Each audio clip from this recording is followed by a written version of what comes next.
Assalamualaikum warahmatullahi wabarakatuh. Pada kesempatan kali ini saya akan menjelaskan tentang ikatan kimia dalam kimia organik. Kalau pada video saya yang sebelumnya saya menjelaskan tentang ikatan kimia secara umum, maka pada video kali ini saya akan lebih fokus pada menjelaskan ikatan kimia yang terjadi dalam senyawa organik. Nah, sebelum itu kita lakukan review dulu terkait teori ikatan kimia. Nah, teori ikatan kimia ini adalah gaya tarik yang mengikat atom secara bersama-sama. Jadi kenapa kok kita perlu mempelajari ikatan kimia? Jadi ikatan kimia ini perlu kita pelajari sebagai kunci untuk memahami struktur berbagai jenis bahan, sifat fisik, dan sifat kimianya. Jadi misalkan ikatan kimia antara glukosa dengan garam, gula dengan garam memiliki ikatan kimia yang berbeda. Jadi jenis ikatan kimia yang terjadi pada garam adalah ikatan ionik. Sedangkan ikatan kimia yang terjadi pada gula adalah ikatan kovalen. Nah, karena dua jenis ikatan yang berbeda ini, maka sifat fisik dan sifat kimia dari garam dan gula berbeda. Nah, secara umum, teori ikatan ini terjadi karena adanya tarikan antara muatan negatif elektron dan muatan positif pada inti. Selain itu, ikatan merupakan kesetimbangan antara tarikan dan tolakan. Teori ikatan ini memiliki aturan yang disebut dengan aturan oktet. Jadi, aturan oktet ini terbentuk karena semua atom cenderung untuk memenuhi elektron valensi menjadi 8. Jadi kenapa disebut oktet ini? Oktet ini merupakan elektron valensi 8, yaitu elektron valensi dari golongan gas mulia. Jadi golongan gas mulia ini merupakan golongan yang paling stabil. Sehingga semua atom-atom selain golongan gas mulia ini cenderung untuk memenuhi elektron valensinya, menyamakan elektron valensinya dengan elektron valensi gas mulia, yaitu 8 atau 2. Dengan cara melepaskan, menangkap, atau memakai bersama elektron valensi. Nah, kecenderungan suatu atom memiliki konfigurasi elektron yang penuh pada kulit terluar, seperti konfigurasi elektron gas mulia yang stabil, dengan cara melepaskan tadi atau menangkap elektron yang akan menghasilkan muatan atau ion, atau menggunakan bersama pasangan elektron dalam molekul netral. Jadi, cara-cara pemenuhan elektron valensi menjadi 8 ini, cara-cara bagaimana atom bisa memenuhi aturan oktet ini nanti akan membedakan jenis-jenis ikatan tersebut. Nah, ini contohnya ada atom Li dan F. Jadi atom Li yang memiliki jumlah elektron 3, maka konfigurasi elektronnya 1s2, 2s1. Di sini kita lihat pada atom Li ini 1s2 berarti ada terisi 2 elektron pada kulit pertama dan terisi 1 elektron pada kulit kedua, yang mana elektron valensinya adalah 1. Nah, untuk membentuk kestabilan sehingga memenuhi aturan oktet atau sama dengan elektron valensinya gas helium, maka Li perlu mengeluarkan 1 elektron sehingga terbentuk Li+, terbentuk ion Li+, karena mengeluarkan 1 elektron. Jadi Li+ ini sama dengan elektron valensi dari gas helium. Sedangkan 9F, F ini merupakan golongan 7. Di sini ada kulit pertama terisi 2 elektron, sedangkan pada kulit kedua terisi 7 elektron. Nah, untuk memenuhi aturan oktet, yaitu elektron valensinya 8, maka F perlu menerima 1 elektron, sehingga elektron yang terbentuk nanti, elektron valensinya yang terbentuk pada kulit kedua ini adalah 8. Oleh karena itu, karena F menerima 1 elektron, elektron bermuatan negatif, maka F menjadi ion F-.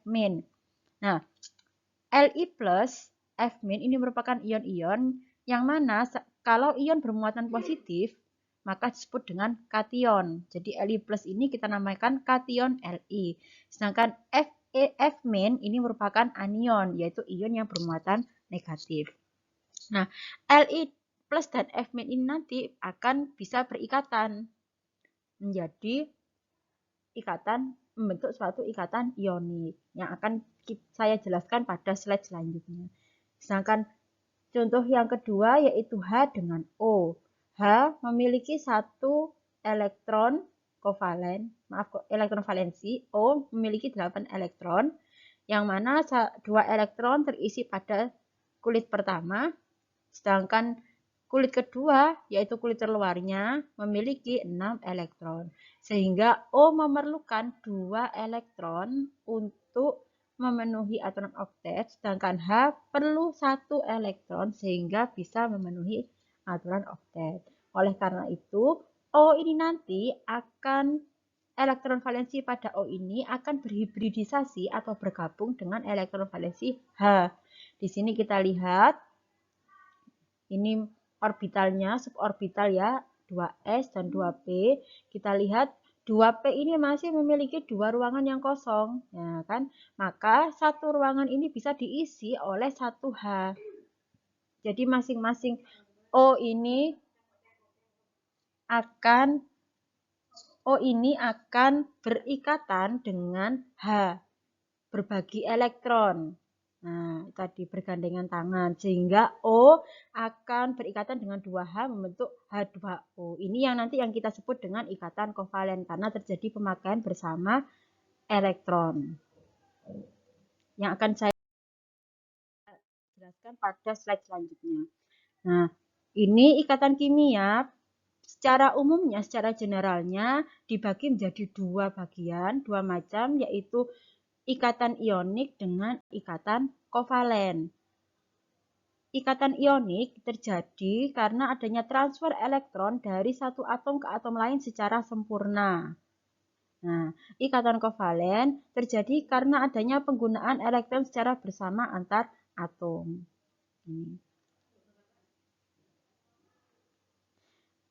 Sebagian besar ikatan pada senyawa kimia ini berada di antara ikatan ionik atau kovalen. Ikatan ionik itu tadi sesuai dengan penjelasan sebelumnya, yaitu ikatan yang terjadi karena adanya transfer elektron ya. Jadi ikatan ionik ini menghasilkan tarikan elektrostatik kation dan anion karena adanya transfer elektron tadi. Ada atom yang melepas, ada atom yang menerima. Nah, pembentukan ikatan ionik dapat dianggap sebagai transfer elektron. Ini contohnya Na. Na ini golongan 1A. Golongan 1A dia memiliki elektron valensi 1. Sedangkan Cl memiliki elektron valensi 7. Untuk memenuhi aturan oktet, sehingga elektron valensinya 8, Na perlu melepaskan 1 elektron. Sedangkan Cl perlu menerima 1 elektron. Oleh karena itu, Na melepaskan 1 elektron dan 1 elektron dari Na ini akan diterima oleh Cl. Sehingga terbentuk senyawa NaCl. Kalau kita perinci, maka senyawa NaCl ini akan berupa ion-ion, yaitu Na plus dan Cl min. Na plus bermuatan positif karena melepas 1 elektron, sehingga membentuk kation Na, sedangkan Cl min menerima 1 elektron sehingga membentuk anion Cl.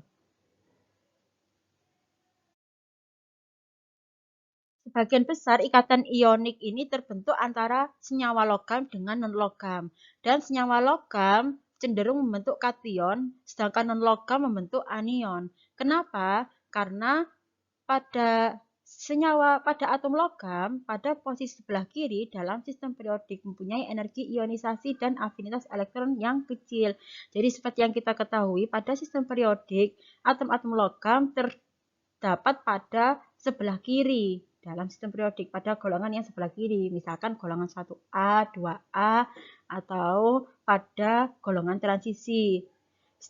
Sehingga diperlukan energi yang kecil untuk melepaskan elektron valensinya untuk menghasilkan ion positif. Oleh karena itu, senyawa logam memiliki energi ionisasi yang kecil, maka lebih mudah menghasilkan ion positif atau lebih mudah melepaskan elektron. Sedangkan untuk senyawa non-logam cenderung menghasilkan ion negatif.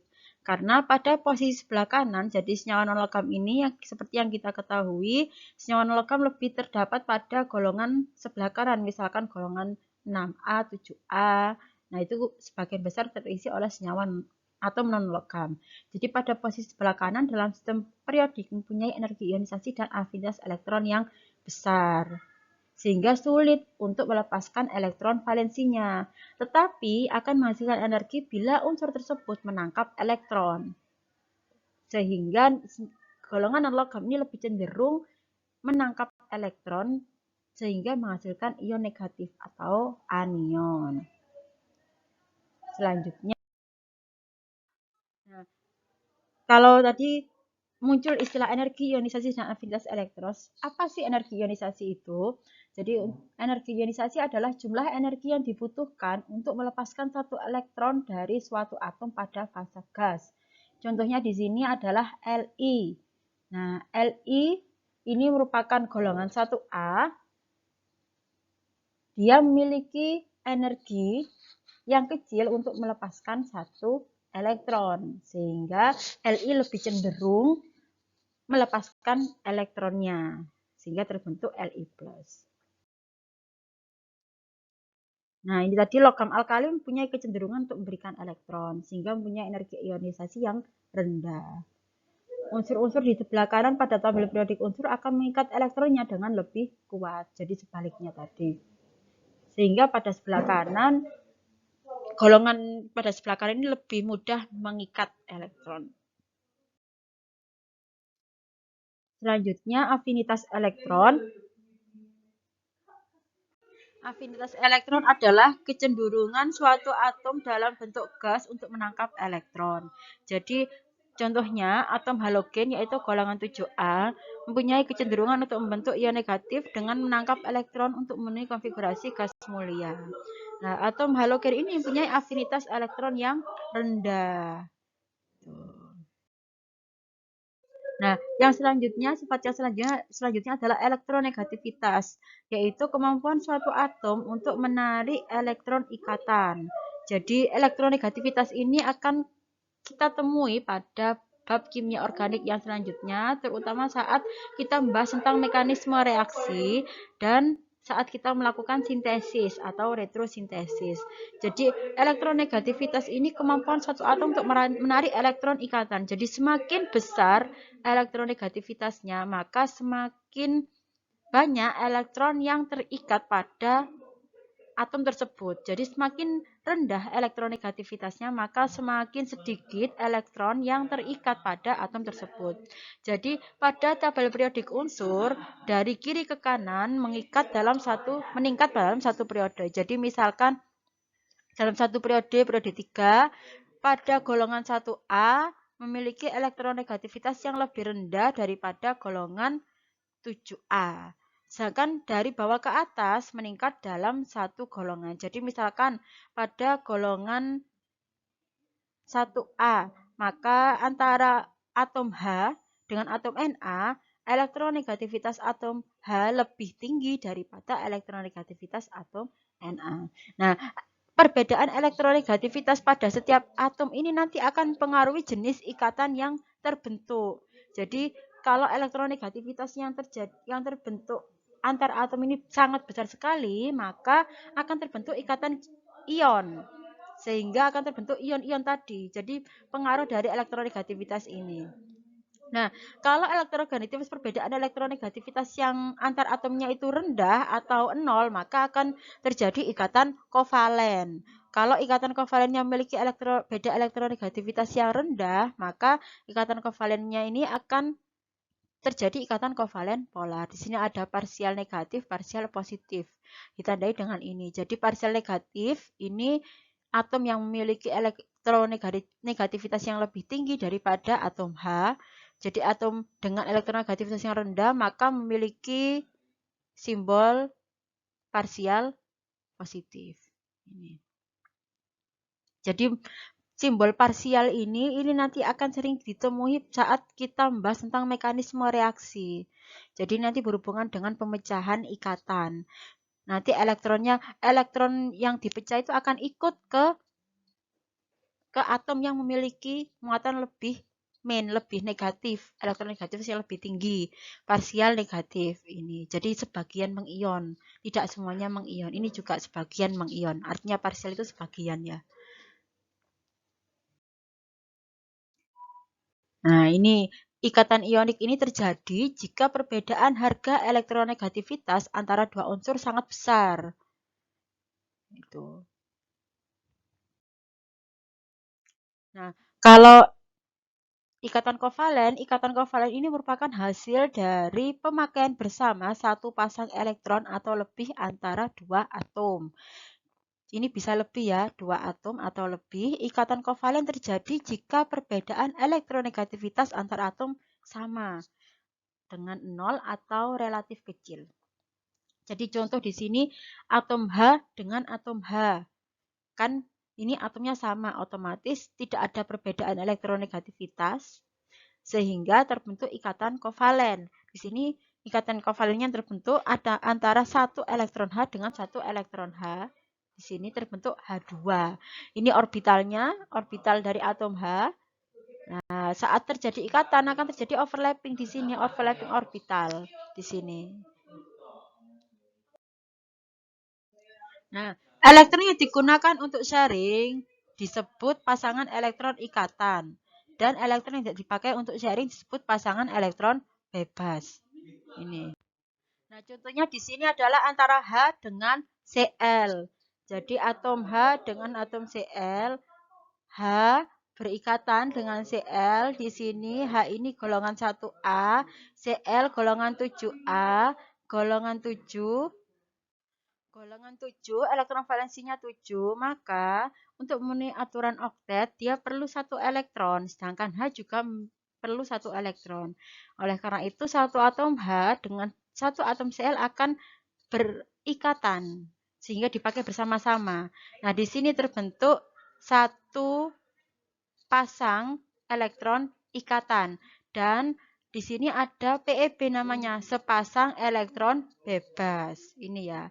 Sini Cl. Nah, ini terlihat di sini ada perbedaan elektronegativitas. Perbedaannya di mana? Perbedaannya antara H dengan Cl di sini terlihat dari PEB-nya. Nah, PEB-nya Cl lebih banyak daripada H. Yang Cl kaya elektron, yang H miskin elektron. Nah, sehingga terjadi perbedaan. Di sini namanya parsial negatif. Kenapa kok negatif? Karena elektron muatannya min.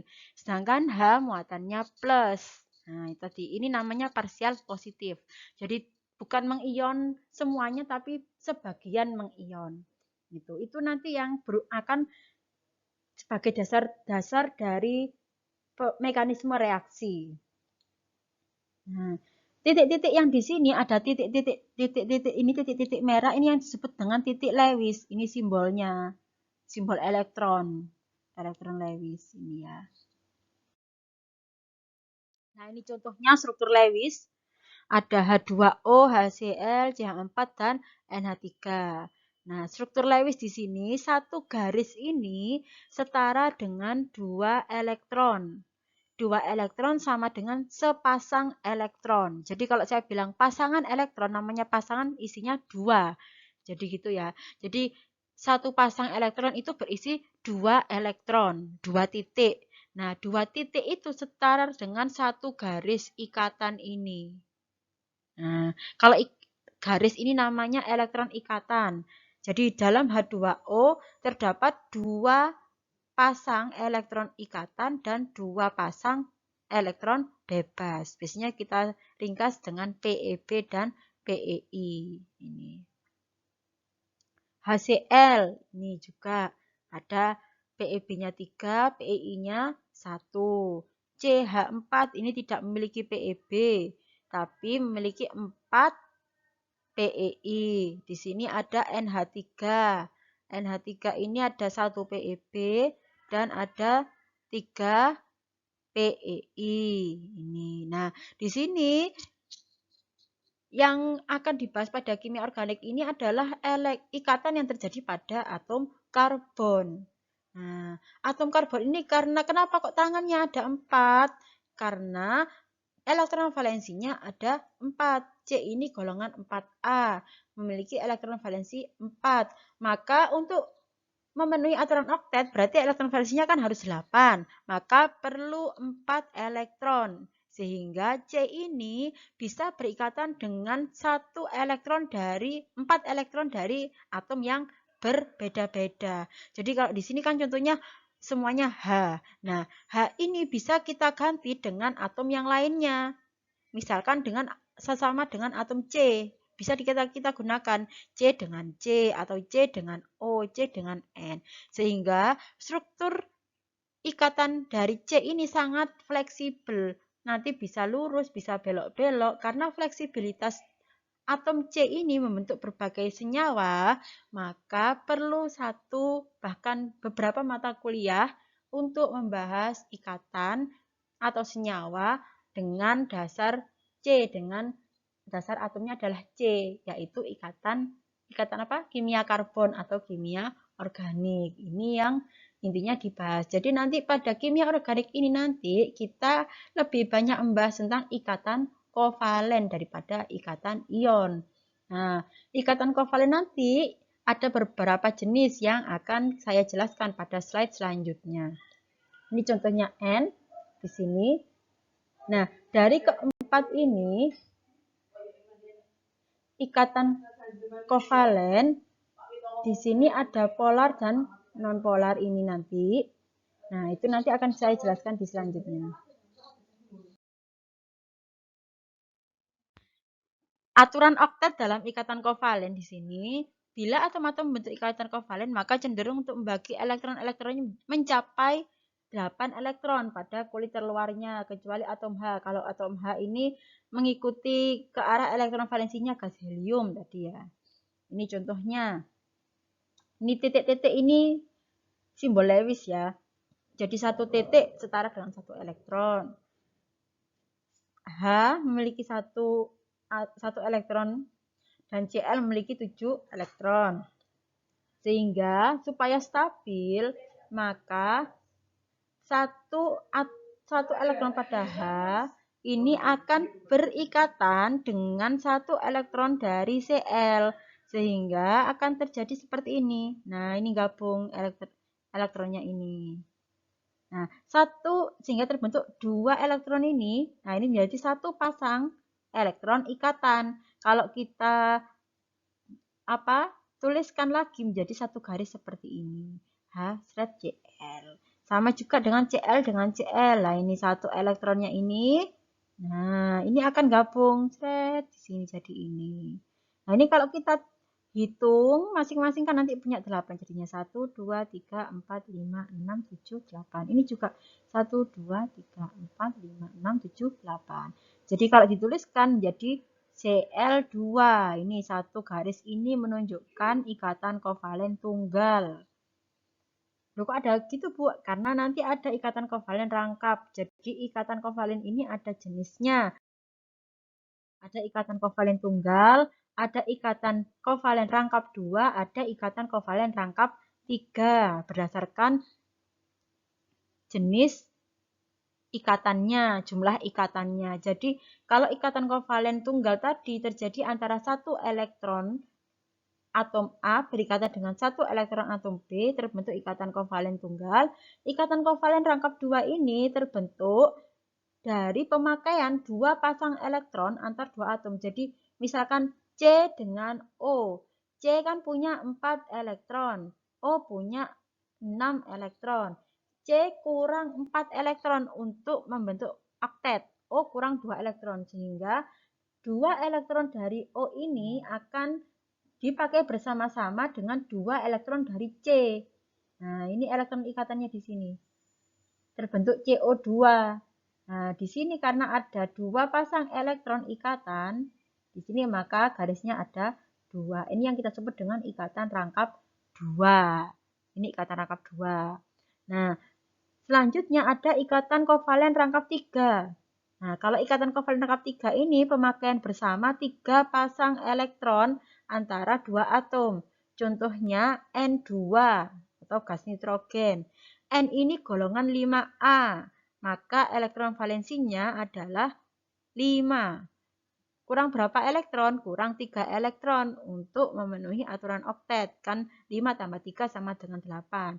Maka masing-masing N ini, 3 elektron pada masing-masing N ini akan berikatan bersama-sama sehingga terbentuk seperti ini elektron ikatannya. Nah, di sini kan sehingga terjadi ikatan rangkap 3. 1, 2, 3. Itu asal mula dari terbentuknya ikatan rangkap 2, rangkap 3, dan ikatan tunggal. Nah, berdasarkan polaritasnya, maka ikatan kovalen dibagi menjadi 2, yaitu ikatan kovalen nonpolar dan kovalen polar. Dan ada lagi yang tambah satu lagi ikatan kovalen koordinasi. Nah, ikatan kovalen nonpolar dan polar ini terjadi karena adanya perbedaan keelektronegatifan. Kalau antara atom A dengan atom B tidak memiliki perbedaan keelektronegatifan, maka yang terjadi adalah ikatan kovalen nonpolar. Kalau memiliki perbedaan elektronegatifan, maka yang terjadi adalah ikatan kovalen polar. Biasanya ditandai dengan perbedaan adanya PeB.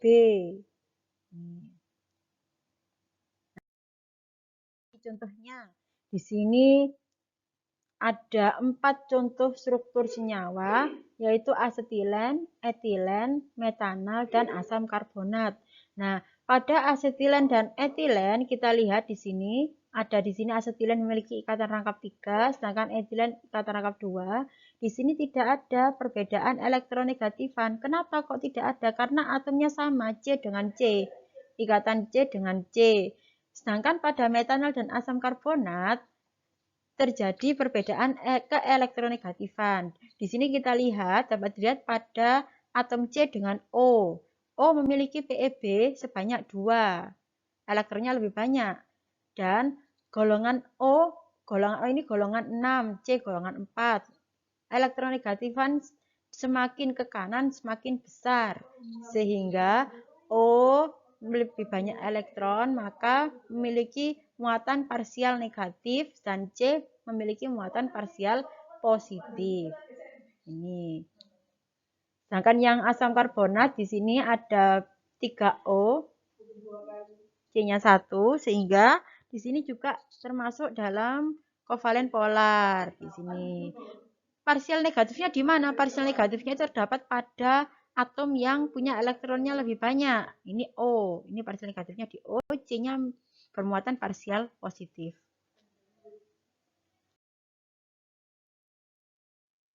Nah, ikatan kovalen ini terbentuk karena adanya overlapping orbital atom dan sehingga adanya pemakaian bersama elektron.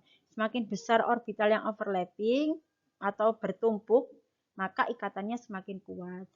Untuk penjelasan tentang teori orbital molekul nanti akan saya jelaskan pada video selanjutnya. Sebagian besar senyawa organik mempunyai kerangka karbon dengan ikatan C dengan C, bisa berupa ikatan tunggal, rangkap 2, atau rangkap 3. Kerangka senyawa organik mengikat atom H atau bisa dengan atom yang lain atau hidroatom, bisa dengan atom O, halogen, N, atau S, atau yang lainnya ya. Nah, ini beberapa contoh senyawa organik: metana, propana, asetilen, aseton. Dari keempat ini yang memiliki jenis ikatan kovalen polar adalah aseton. Kalau kita lihat di sini, dilihat dari perbedaan keelektronegatifan atau perbedaan atomnya. Jadi aseton memiliki atom O. Nah, atom O ini elektronegatifnya lebih besar daripada atom C. Sedangkan pada metana, propana, asetilen hanya terdapat atom C dan H. Nah, di sini diberikan contoh struktur Lewisnya. Ini kalau penggambaran 3 dimensinya ya, H2O. Di sini ada CH4 tetrahedral, di sini ada HCl, ini polaritasnya yang sangat tinggi, dan di sini ada NH3.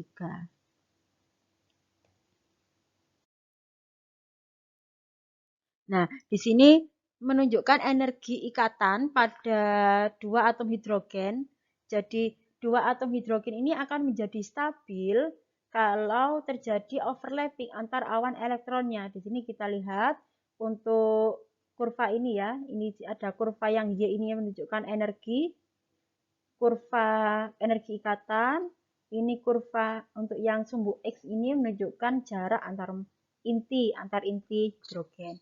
Jadi di sini ada 2 atom hidrogen. Nah, kalau jaraknya semakin kecil maka energinya semakin rendah, dan saat terjadinya overlapping maka energi minimal. Di sini energi minimal. Nah, saat adanya overlapping awan elektron. Nah, disinilah terjadinya ikatan valensi. Jadi kalau overlapping antar awan elektronnya semakin banyak, maka ikatan valensinya semakin kuat. Nah, yang selanjutnya adalah ikatan kovalen koordinasi. Nah, ikatan kovalen koordinasi ini adalah ikatan yang terjadi apabila kedua elektron pada suatu ikatan berasal dari salah satu atom. Jadi di sini terjadi adanya donor pasangan elektron. Jadi ada seakan-akan kayak seperti ikatan ion, tapi sebenarnya bukan ionik karena elektronnya masih dipakai oleh atom yang mendonorkan. Gitu. Kalau pada ikatan ionik itu kan sudah melepas keseluruhan elektronnya. Nah, kalau pada ikatan kovalen ini dia mendonorkan tapi juga masih menggunakan elektron itu untuk dirinya sendiri. Itu. Jadi masih join. Jadi di sini ada contohnya NH3 memiliki 1 PeB. Nah, 1 PeB ini digunakan bersama-sama untuk mengikat atom H+ ini tadi, sehingga terbentuk NH4+. Plusnya ini di sini. Selanjutnya, nah, jadi untuk penjelasan ikatan kimia dalam kimia organik cukup sekian. Jadi selanjutnya adalah teori orbital molekul, itu saling melengkapi dengan teori ikatan valensi ini. Jadi karena ikatan valensi berdasarkan Lewis, berdasarkan aturan Octet ini memiliki beberapa kelemahan. Oleh karena itu, perlu didukung oleh teori orbital molekul yang akan saya jelaskan pada pertemuan selanjutnya. Sekian, terima kasih. Assalamualaikum warahmatullahi wabarakatuh.